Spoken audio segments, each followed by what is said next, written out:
Yo'l harakat qoidasining 7.3-bandiga muvofiq haydovchini o'rnidan tevarak atrof ko'rinishini cheklaydigan qo'shimcha narsalar o'rnatilgan yoki bo'lmasam qoplamalar tushirilgan bo'lsa, transport vositasidan foydalanish taqiqlanadi.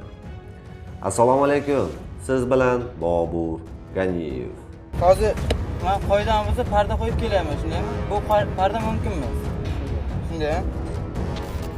Qanday bu pardaga kirmaydi-ku, komandir? Sizga deyman, agar e'tiroz bo'lsa, belgilangan tartibda murojaat qilasiz. Yo'q-ku. Xolis. Qanday xolis? Siz telefon chaqirgan odam xolis bo'ladimi? Sizdan guvoh bo'lasizmi? Ish jarayonida turibsiz-da, formadasiz, shuning uchun so'rayman.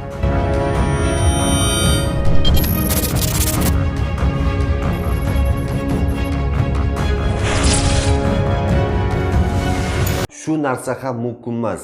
Ayrim odamgarchilik yo'q yo'l patrul xizmati xodimlari mana shu 7.3 qo'llab yozib yuborishi mumkin. Bunga jarima MJTKning 126-moddasini qo'llab 25 baravar.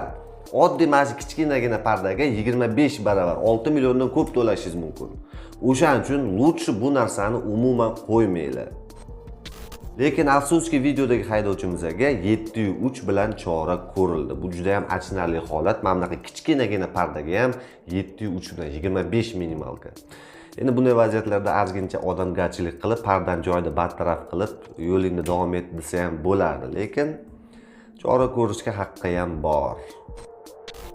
Yana bir qiziq narsa, bu narsa YTH ga olib kelishi mumkin, chunki bokovoydan ko'rinmasligi mumkin, haydovchining joyidan tevarak atrof ko'rinmasligi mumkin.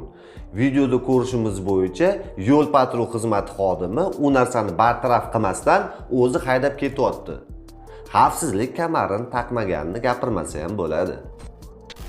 Afsuski mana shunga o'xshagan yo'l patrul xizmati xodimlariga mumkin, bizga o'xshagan oddiy haydovchilarga sholpillab qoladi. Nima ham deymiz, videoni to'liq tomosha qilamiz. Kimda qanaqa fikr bo'ladigan bo'lsa, bemalol kommentariyada o'zingizlarning fikringizni qoldirishingiz mumkin. O'zingizlarni asranglar, hurmatli haydovchilar, va eng asosiysi, yo'l harakat qoidasiga amal qilinglar. Xayr. Hozir aka, bilaman. Ko'rdingizmi? Ko'rmadim aka. Muhammadiyev Jamol Kamolovich, YPX xodimi. To'xtang, o'qigani yo'q aka hali. Amal qilish muddati. Qo'lingizda 2022-yil dekabr, barmoq 2020-yil, 2020-yil emasda, muddat 2023-yil 31-dekabr. Mana bu necha? Mana, dakika. Yo'q, bu necha? Bu berilgan sanasi. Berilganda o'qiyapman. Amal qilish 2023-yil deyapman. Men qoidamizda parda qo'yib kelyapman, shundaymi? Bu parda mumkin emas. Shunday. Taqdim etaman. Bu quyosh qaytaruvchi mumkin emas, ha? Mana shu quyosh qanday bu pardaga kirmaydi-ku, komandir? Shunda sizga deyman, agar e'tiroz bo'lsa, belgilangan tartibda murojaat qilasiz. Agar noqonuniy bo'layotgan bo'lsa, men hujjatsiz bo'lsa ekan, xo'p mayli. Hujjat ko'rsa, bu 180 gradus odam ko'rinishini belgilamaydi-ku, xalaqit qilmaydi-ku. shuning uchun murojaat qilasiz belgilangan tartibda noqonuniy bo'layotgan bo'lsa. Oldi yon oynasi deganda polni tushunadi, shundaymi? Polni tushunadi. Men polni oynasi protokolingiz noto'g'ri, komandir. Bo'pti, noto'g'ri bo'lsa deyman. Menga to'g'ri protokol berasiz.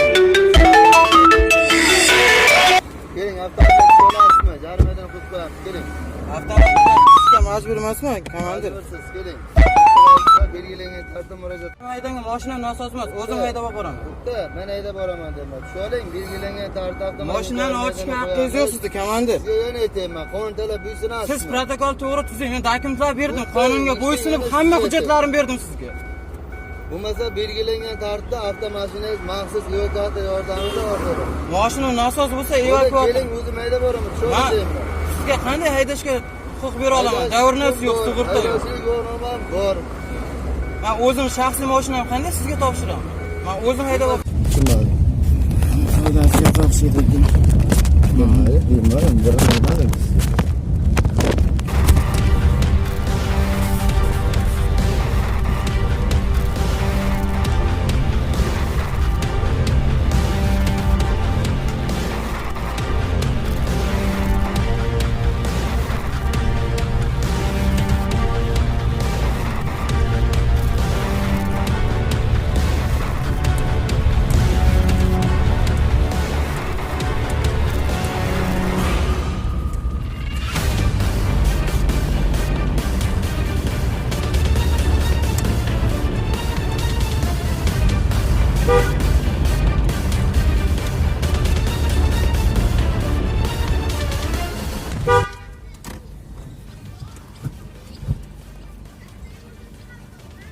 tanishaman, senga qilyapsiz. Ma'muriy bayonnoma to'g'rilab yozing deyapman. To'g'rilab yozdim. Bemalol ma'muriy bayonnoma bilan tanishib, izoh berishingiz mumkin, bemalol. E'tirozda murojaat qilasiz. Pardani hozir 100% bu pardasi bo'lamaydi-ku.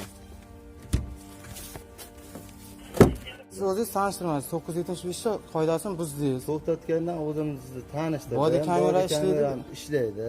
Unda deb ogohlantirgansiz, shundaymi? Siz body kameradan yozib qo'yibdi, ko'z tushgan bo'lsa. Yo'q, siz ogohlantirishingiz kerakmi? Ishlamasa, xizmatga chiqmayman. Hurmatli haydovchi. Endi hamma har xil. Kim qanaqa bilmaydi. Body kamera ishlab turibdi. Siz shunday deb ogohlantirmadingiz. 975 ta buzdingiz. yozilgan turibdi. Body kamera, men oddiy fuqaroman, body kamerasiz tekshirmayman-ku. Tushunmadim. Xo'p, chiyildimi? Nima chiyilamayapti, ishlamayapti. Qo'lingiz durmaydi. Qo'lim tegizmayapman. To'ssa ishlash kerak, faktiski ishlamayapti. Ishlasa, ishlamasa siz qo'lingiz uryapti. Men qo'lim tegizganim yo'q. Vaqtda bu ko'tariladi. Xo'p, ko'tarsin, lekin body kamerasi ishlamayapti faktiski. Ishladim, ishlamaydim, belgilangan tartibda siz murojaat qilasiz. Albatta. Murojaatsizga asosan ko'rib chiqiladi. Bo'ldi. Men bayonnomadan nusxa olsam bo'ladimi? Shuni nusxasi bo'ladi. Shunday. Rasm olaman. To'liq to'ldirmadingiz. Nima to'liq to'ldirman? Bayonnomani to'liq to'ldirmadingiz. Qanaqa holat bo'lganligini. Qanaqa holatni to'liq to'ldirdim.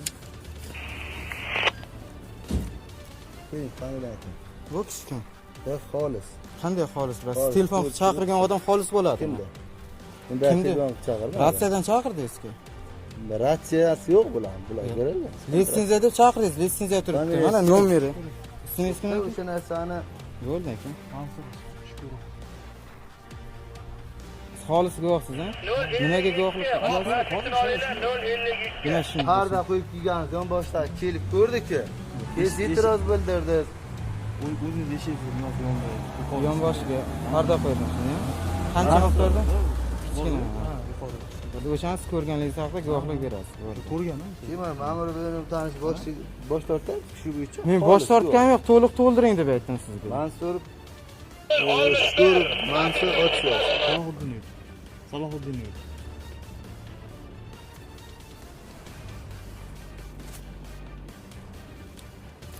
Siz ham guvoh bo'lasizmi aka? Aka? Siz ham guvoh bo'lasizmi? Ha, shunday guvoh bo'ladi.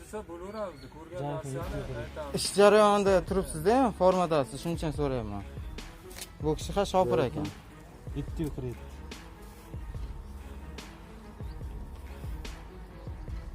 Telefonga yetasiz. 99.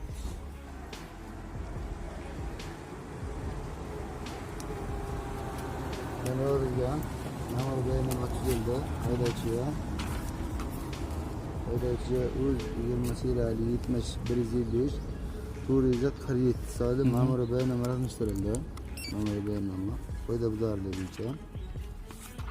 Keyin ma'muriy bayonnomada Islom Karimov ko'chasi 1-maktab ro'parasini to'xtatdi. To'xtatishni oldi yoningizga qora parda qo'yib kelganligi sababli ma'muriy bayonnoma rasmiylashtirilgan. Siz ko'rgan narsangiz shu holat bo'yicha yo'q. Tushunamiz. O'sha ko'rdim.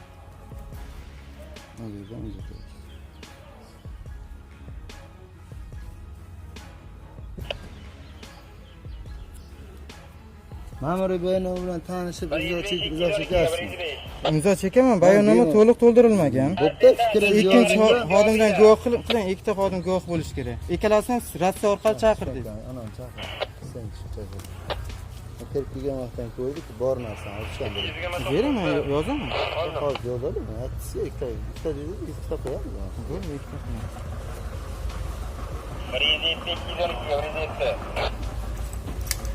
Eshitaman. Telefonni ko'tarib chiqamsa? O'rniga bo'lib chiqaman keyin. 212 ga Rizon.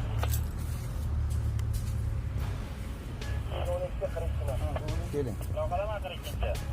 Bir xolis guvoh bo'lyapti. Ma'muriy bayonnomada tanishib boshqa guvoh berishdi. Mana ko'rdingizki, hozir ham kirib kelgan joy oldi yonimizda qora parda borligi bo'yicha. Shu holat bo'yicha siz hozir guvoh qilgan narsani ko'rmadingiz. U kishini siz guvoh qilishingiz kerak. Ratsiya bo'yicha chaqirgan. Ratsiya bo'yicha chaqirgan. Bular ratsiyasi yo'q. Familiyangizni ayting. Bu kishi guvoh bo'la olmaydi, aka. Bu kishi ishlatgan joyi stankada turibdi. Bo'ldi, mana u bo'yicha ham ko'ramiz aka. Jabarovich. Patrakt, mashina bo'lmasa bironta. Ya. Esijesi. Qarshi shahar, G'o'za bozor, 14.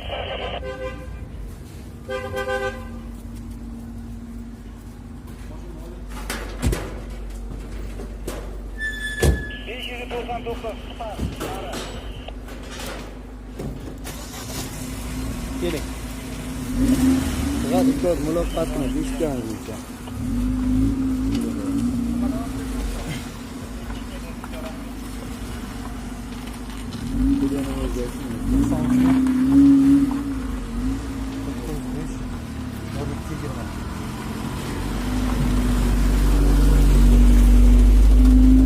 Rasm surasi nima tanishib, unga fikr yozishim ekan.